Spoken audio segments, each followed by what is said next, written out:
If you were to ask a doctor on how to be successful, he would probably tell you to stay in school. An inventor would probably tell you to solve life's little problems by creating products. A Wall Street guy would tell you stocks, bonds, and real estate. And an athlete would probably tell you something like it's all about intense focus and consistency. And a YouTuber would probably tell you social media is the answer. But here's the problem: 90% of YouTubers have never had an actual bona fide, legit successful career outside of the internet. And I'm not talking about your favorite celebrity or athlete who has a massive following. I'm talking about your prominent influencer or vlogger. I actually lived 90% of my life outside of the internet, and previously I followed a lot of the advice from before. I graduated at the top of my class in marketing. I became a product manager at a Fortune 500 company, and then I transitioned into business-to-business sales. A lot of the concepts, experiences, and travels I learned in my business career. So I know what life is like inside and outside of the internet. But what if you don't have the time to learn the ins and outs of marketing, or you don't want to dedicate 15 years to a career only to ultimately realize the only two currencies in life that actually matter are time and happiness? In this video, I'm going to tell you about my strategy for YouTube success. Now, my road was long and arduous, time-consuming, and I never even had YouTube as a plan or a goal. But I'm going to rip off the veil and expose everything. I'm going to tell you how much YouTube pays a travel vlogger. I'm going to talk about some mandatory skills you need as a YouTuber. I'm going to talk about the odds of actually making it. And most importantly, I'm going to give you 4 different strategies besides mine where you can kind of become a travel vlogger without the experience or knowledge. The YouTuber lifespan is shorter than a rapper. It is tiny and the odds are insurmountable.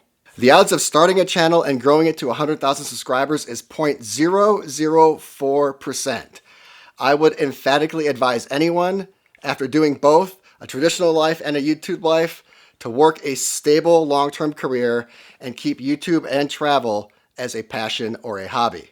But what if that passion just cannot be ignored? What if it's just too intense? That's awesome. And I always encourage everyone to follow your dreams. It's not all about having a silver or gold plaque behind you. In fact, my best month ever on YouTube came when I had 30,000 subscribers. So before I share my 5 strategies, I want to talk about some of the things you need personally to make it as a travel vlogger or YouTuber. First of all, you have to want it. More than anything else in life, you have to dedicate your life to it and make incredible sacrifices. No one ever talks about this. I think if you hear that, it just immediately dissuades you, and it should. Nothing in life is easy.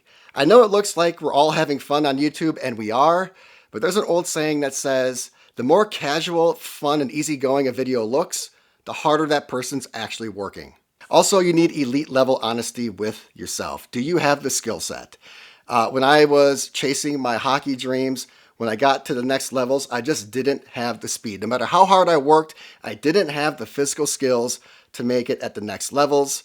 I accepted that. It was crushing. The same goes for YouTube. You might want it, but are you literally built for it? This one is actually crazy. If you have this, then you are just a different person. It's mission critical though. It might be the most important thing in terms of your soft skills. You need to be delusional, psychotically delusional, but also have laser self-awareness. I know it sounds like a paradox. You need to be delusional with your ambition, not the quality of your content. Even when you make 50 videos and each one only got 2 or 3 views, you need to have the motivation to keep going and convince yourself it's going to happen.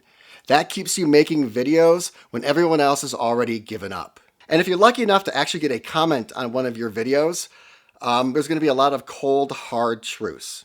And some things are going to be just nasty because you're easy prey, and you need that laser self-awareness to know what is actually really good feedback and what you need to ignore. And lastly, you need godlike patience and vision. Just like a business has a plan, your channel needs to have a plan. The best advice I ever heard was make 100 videos.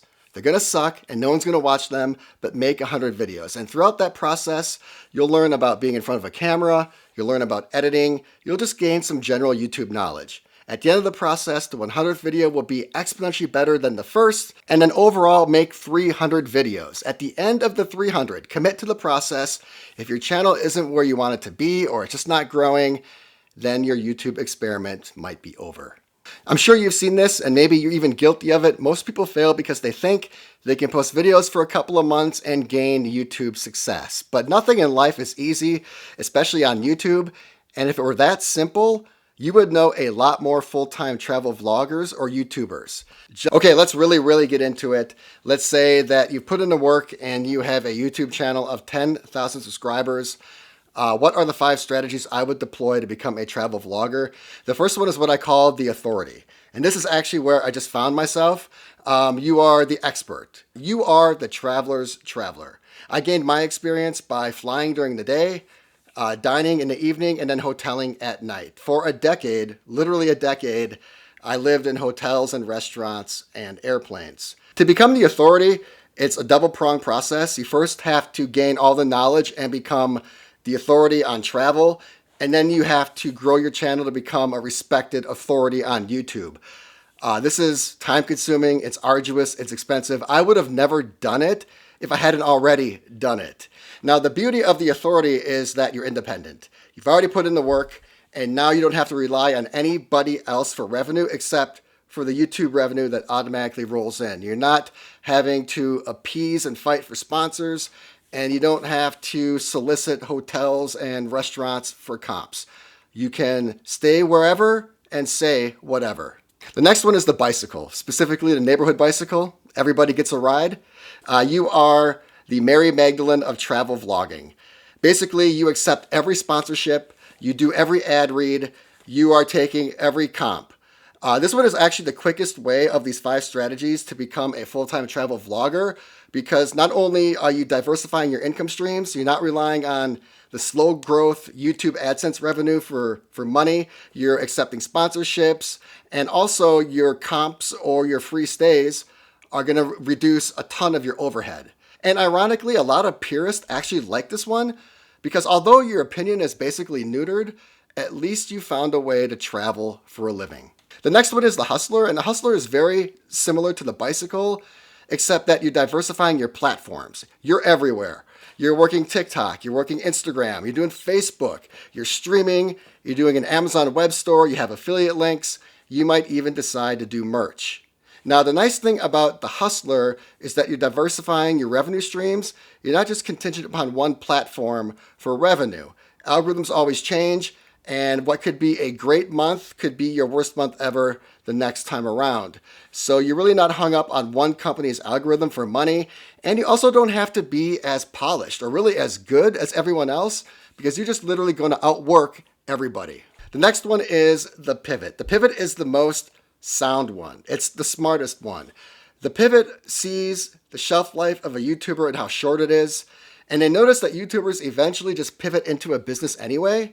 So the pivot creates a business alongside the channel, and they grow them in tandem.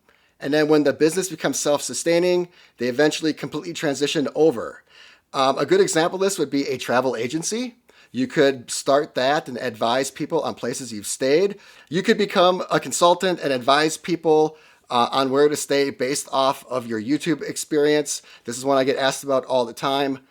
You could start a group tour company. These are a ton of fun, and this one actually has a ton of crossover because every single audience member is already a warm lead. They already like you. Why wouldn't they want to travel with you? You could really niche down and focus on something that's highly specialized, maybe like travel weddings. You could build an app. You could write e-guides for certain cities. This one is really limitless. This last one is one I think is often overlooked, and this is actually the way I would go if I was starting from scratch. It's called the rookie. The rookie is the anti-expert. The rookie isn't focused on travel knowledge or being the most savvy. The rookie is just focusing on the experience and having the best time ever. The audience is coming along for the journey of the individual and the journey of the actual travel. The rookie is happy-go-lucky, fun, upbeat, positive, and actually embraces making mistakes. The benefit of the rookie is that the channel grows with the person, so content shifts and pivots happen naturally. It's the second hardest one behind the authority because you put a lot of pressure on your personality and personal brand to compensate for your lack of travel knowledge. But the great thing is, because the personal brand and person is really highlighted, it's a great segue to merch or branded sales. Basically, how much money does YouTube pay you? It really depends on who's watching. from which country and how old that person is, because YouTube runs targeted ads. The most lucrative country by far is America, so you want a heavy American audience, and then you want that key demographic, whether it's 25 to 54 or 35 to 54. Simply though, just to kind of make things easy, when it's all said and done, the best travel vloggers make about a penny per click. So a 100,000 view video will make you $1,000, and then a million view video will make you $10,000. When you're just starting out, you can half that. So basically a 100,000 view video will make you $500, and then a million view video will make you $5,000. The elite of the elite travel vloggers, the best of the best, the top guns, they're going to make about a penny and a half, which means a million view video would make you about $15,000. All right, that is it. Thanks for watching. If you made it this far, if you liked the video, if you thought it was interesting, if you got anything out of it, if you just love travel, hit a button, say something, just a like or a comment. That's all I ask. It helps out more than you know, and I authentically appreciate it. This is not my typical video, as you may know, but if you saw my recent live stream, I want to get back to broadening my content, taking more chances, diversifying my videos, just having more fun. That's what I really enjoyed when I first started this channel just a couple years ago. So thank you so much for watching. I'm going to round out the rest of my Jamaican content in the upcoming weeks, and then fresh travels starting next year.